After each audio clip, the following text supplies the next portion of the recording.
Had you seen That's any American wrestling before you came to America?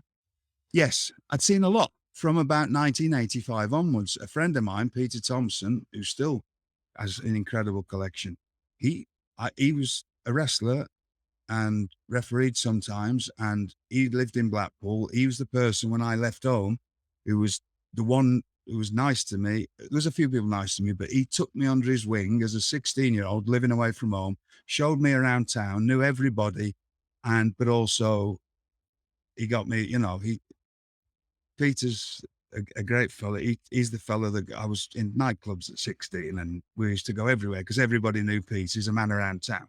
But he also he's in the wrestling, so he had this incredible wrestling collection, right? So he started getting these tapes, so we'd watch them.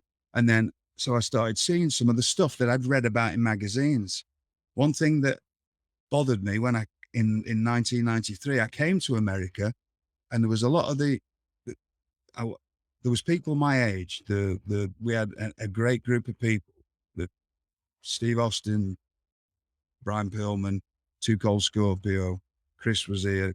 Me and Chris came in the same month.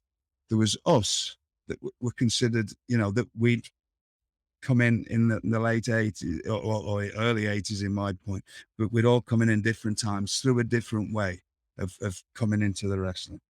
And then there was the new lot, which were the people who'd gone, right, you can be a wrestler because you're a bodybuilder and you can, right, and here's that, you do a clothesline, and that was it. There was a lot of those. And it used to bother me that I knew far more. I knew once I started collecting stuff, and then in 85, and my friend Peter had this ridiculous collection of everything, magazines, books. I stood it up on whatever I could. So I knew pretty much everything that I could find out. So I knew all about all these wrestlers, whereas all these younger wrestlers who were not much younger than me or my age, they didn't know the history of their own wrestling. And it used to, at the time, I was a bit, because of what I'd gone through, I was a bit more fiery. Let's put it that way. We'll get into those stories another time, but there's certain, like, you just walked in off the street basically when in a day when you couldn't, but things were changing then. You were a hairdresser and now you're a wrestler, and you don't even know who Paul Orndorff is, or you don't know his history. But I know it, and I've never met him till now, but I know enough about it because I've read enough or watched enough of his stuff since Did, 1985. did it always bother you? I don't know. Sometimes I misread you or mishear you.